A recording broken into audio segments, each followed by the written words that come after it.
నమస్తే, నిజం బ్రోకి స్వాగతం. నా పేరు లలిత్. ఇప్పుడు సమయం అర్ధరాత్రి 2:30 గంటలు అవుతుంది. చుట్టూ ఎవరూ లేరు. ఇంట్లో ఒంటరిగా ఉన్నాను. ఎన్నో ఆలోచనలు, నా మదిలో ఎంతో కలవరం. నా కిచెన్లో ఉన్న ట్యాప్ లీక్ అవుతుంది. ఒక్కొక్క డ్రాప్ శబ్దం నాకు వినిపిస్తుంది.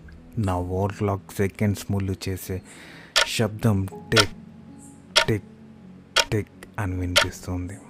ఈ నిశ్శబ్దంలో నా మనసు ఎంతగా మాట్లాడుతుందో చెప్పలేను. మన జీవితంలో కొన్ని దశలు చాలా ఒంటరిగా అనిపిస్తాయి.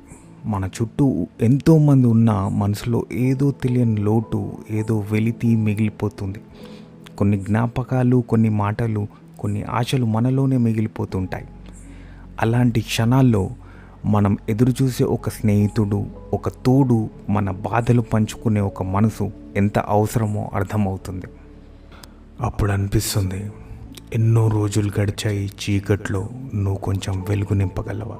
నా తలగడ కన్నీళ్లతో తడిచింది, నీ ఒడిలో పడుకోబెట్టగలవా?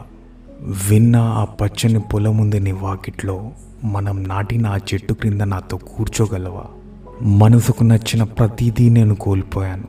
నా మనసుకు నచ్చిన ప్రతిదీ నేను కోల్పోయాను. నా అదృష్టం పరీక్షించుకోవాలి, నువ్వు నా తోడుగా ఉండగలవా? మౌనంలో దాగిన మాటలు చెప్పగలవా? నిన్నటి జ్ఞాపకాలు మళ్ళీ పునరావృతం చేయగలవా? ఈ సుదూర దారిలో నడుస్తూ మనం కలిసే ఆశలు రేపగలవా?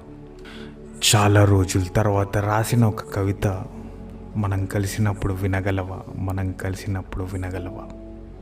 ఈ కవిత నా మనసులోని భావాల ప్రతిబింబం మాత్రమే. మీకు ఏదైనా స్పృహాస్ఫూర్తిని కలిగిస్తుందని ఆశిస్తున్నాను.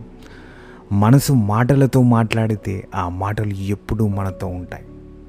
నమస్తే.